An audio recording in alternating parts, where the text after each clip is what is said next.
नमस्कार बच्चों, स्वागत है आप सभी का आपके अपने चैनल श्री केयर इंस्टीट्यूट पर, जहां हम हिंदी के महत्वपूर्ण प्रश्नोत्तर को सरल और मज़ेदार तरीके से समझते हैं। तो आज हम पढ़ने जा रहे हैं हिंदी का ही पाठ 15 महेश्वर। तो इस वीडियो में हम इस पाठ के सभी प्रश्न उत्तर को विस्तार से जानेंगे। तो वीडियो को ध्यान से देखिएगा और अगर आपको कोई भी सवाल हो तो कमेंट में ज़रूर पूछिएगा।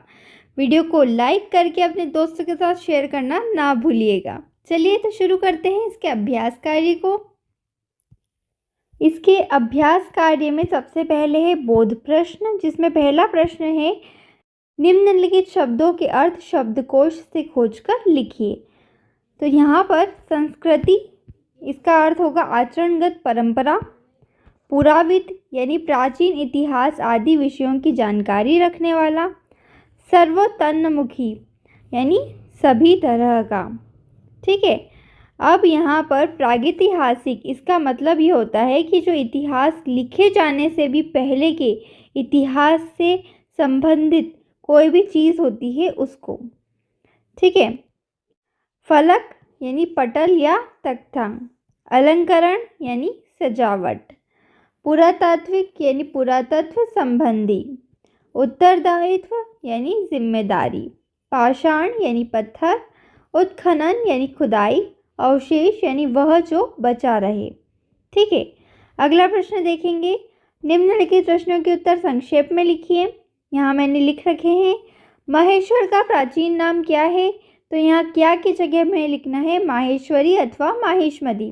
महेश्वर का प्राचीन नाम माहेश्वरी अथवा माहिष्मती है। अगला प्रश्न है माहेश्वर मध्य प्रदेश के किस जिले में स्थित है। तो यहाँ पर आपको किस की जगह लिखना है इंदौर। तो महेश्वर मध्य प्रदेश के इंदौर जिले में स्थित है। अगला है महेश्वर की खुदाई में किस प्रकार की वस्तुएं प्राप्त हुई है। तो यहाँ किसकी जगह आप लिखेंगे पुरातात्विक महत्व की।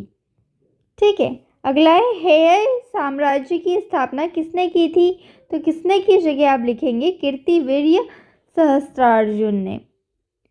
अगला है नर्मदा नदी के तट पर किला और शिव का मंदिर किसने बनवाया था। तो किसने की जगह हम लिखेंगे महारानी अहिल्याबाई ने।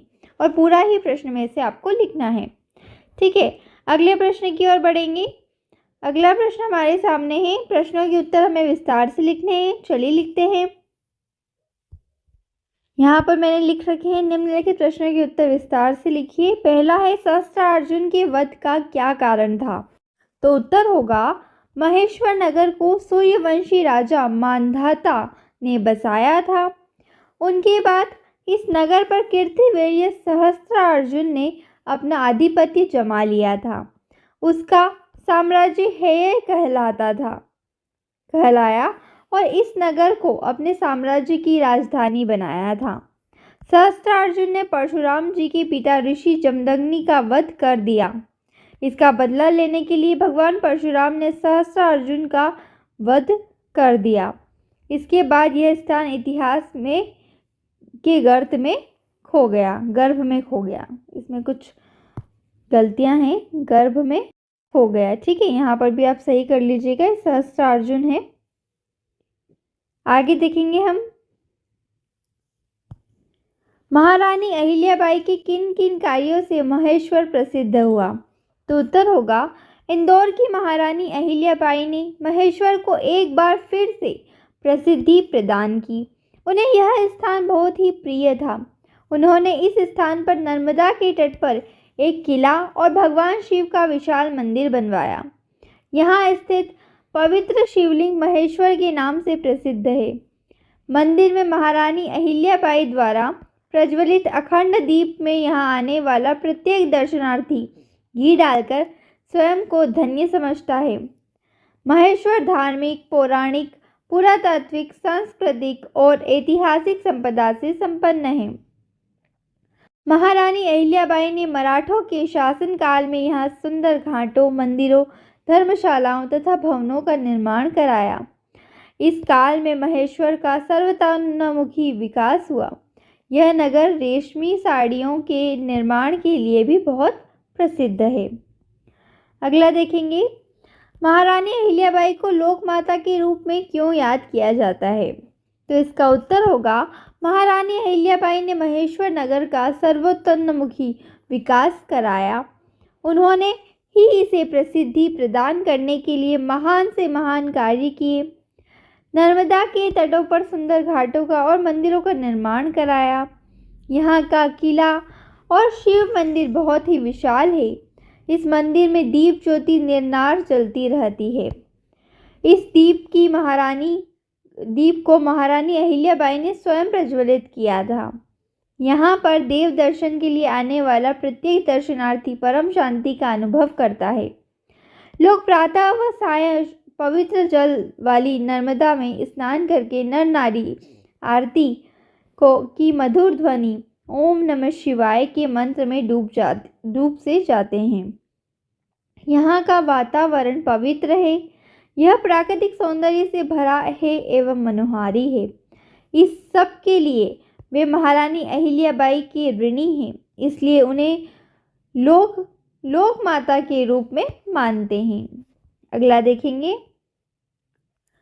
पाषाणकालीन सभ्यता के लोग अपना जीवन किस प्रकार व्यतीत करते थे? तो इसका उत्तर होगा, नर्मदा नदी की घाटी में पाषाणकालीन सभ्यता के पत्थर से निर्मित औजार मिले हैं। प्रागैतिहासिक काल के पूरा अवशेषों से पता चलता है कि उस समय यहाँ के लोग घास फूस के झोपड़ों में या पेड़ों पर बने घरों में रहते थे। उस समय की पाई गई वस्तुओं में लाल और काले रंग के मिट्टी के बर्तनों और घड़ों के टुकड़े प्रमुख हैं। संभवतः वे अपनी सुरक्षा की दृष्टि से पेड़ों पर या ऊंची ज़मीन पर अपने घर बनाते थे। यह भी सत्य है कि पाषाण काल के लोग नदियों, तालाबों आदि के किनारों पर बसते रहे हैं, क्योंकि इन स्थानों पर उनकी आवश्यकता की सारी वस्तुएं आसानी से प्राप्त हो जाती थी। अगला प्रश्न देखेंगे, रिक्त स्थानों की पूर्ति उचित शब्दों द्वारा कीजिए, जो हमने यहाँ कर रखी है। महेश्वर की खुदाई में महत्व की वस्तुएं प्राप्त हुई है, कौन सी? पुरातात्विक। महारानी अहिल्याबाई ने किला और शिव मंदिर बनवाया था महेश्वर में। महेश्वर की बनी साड़ियाँ बहुत प्रसिद्ध है, कौन सी? रेशमी साड़ियाँ। महेश्वर नदी के किनारे बसा है, नर्मदा नदी के। अगला प्रश्न देखिए आप, भाषा अध्ययन में पहला प्रश्न है, शब्दों का शुद्ध उच्चारण कीजिए, वाक्यों में प्रयोग कीजिए। शुद्ध उच्चारण में यहाँ करके बताती हूँ। आशीर्वाद, सहस्त्रार्जुन, संस्कृति, ऋषि, जमदग्नि, दर्शनार्थी, प्रज्वलित और पुरातात्विक। अब इनका वाक्यों में प्रयोग करते हैं।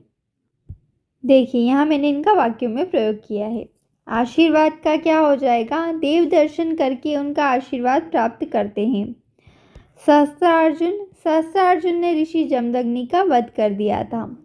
संस्कृति, भारत संस्कृति पूरे संसार में अपना प्रभाव जमाए है। ऋषि धौम्य, महान, त्यागी और लोक रंजक थे। जमदग्नि भगवान परशुराम के पिता थे। दर्शनार्थी, शिव मंदिर में दर्शनार्थियों की भीड़ लगी रहती है। प्रज्वलित, गांव में सायंकाल को घर घर में प्रज्वलित किए जाते हैं। पुरातात्विक, महेश्वर पुरातात्विक महत्व का नगर है। अगला देखेंगे, अगला प्रश्न है, निम्नलिखित शब्दों का समास विग्रह करके उनके समास का नाम लिखिए। चलिए लिखते हैं।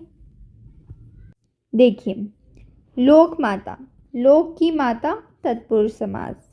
मधुर ध्वनि, मधुर है जो ध्वनि, कर्मधारय समास। नर नारी, नर और नारी, द्वंद्व समास। विशाल मंदिर, विशाल है जो मंदिर, कर्मधारय समास। अखंड दीप, अखंड है जो दीप, कर्मधारय समास। महारानी, महान है जो रानी, कर्मधारय समास। ठीक है, अब अगला प्रश्न क्या है? निम्नलिखित शब्दों में प्रयुक्त छाटकर लिखिए। उपसर्ग छाटना है हमें इसमें। ठीक है, जैसे अखंड है तो अखंड में उपसर्ग क्या हो जाएगा? अ, और शब्द क्या हो जाएगा? खंड। अवशेष में अव, धन, शेष। प्रसिद्ध में प्र, धन, सिद्ध। अनुशासन में अनु, धन, शासन। विज्ञान में वी धन ज्ञान। ठीक है, अगला प्रश्न देखते हैं। निम्नलिखित प्रश्नों के संधि विच्छेद कीजिए और उनके सामने संधि का नाम लिखिए। यहाँ हमने लिखे हैं महेश्वर, महाधनेश्वर, स्वर संधि। मनोहर, मनः धनहर, विसर्ग संधि। आशीर्वाद, आशीह धनवाद, विसर्ग संधि। दर्शनार्थी, दर्शन धनार्थी, व्यंजन संधि। अगले प्रश्न की ओर बढ़ेंगे। अगला प्रश्न है, निम्नलिखित वाक्यों में से उद्देश्य और विधेय छांट कर लिखिए। चलिए लिखते हैं। पहला है, इंदौर की महारानी अहिल्याबाई ने सुंदर घाटों, मंदिरों और धर्मशालाओं का निर्माण कराया था। तो अब यहाँ पर उद्देश्य क्या हो जाएगा? मैं जिसके नीचे लाइन बनाऊंगी वो उद्देश्य है, बाकी सारा क्या हो जाएगा? विधेय हो जाएगा। ठीक है, तो यहाँ हो जाएगा इंदौर की महारानी अहिल्याबाई ने। ठीक है, बॉक्स बनाया मैंने, ये क्या है? उद्देश्य है, और बाकी पूरा क्या है? विधेय। ये है उद्देश्य, मैं लिख देती हूँ, और बाकी का सब क्या है? विधेय।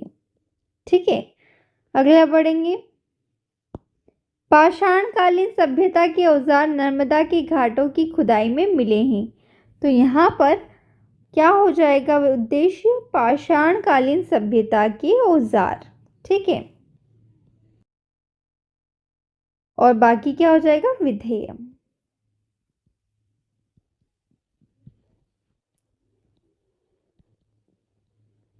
ठीक, अगला क्या है? महेश्वर की सिल्क साड़ियाँ बहुत प्रसिद्ध है। तो यहाँ पर महेश्वर की सिल्क साड़ियाँ। ठीक,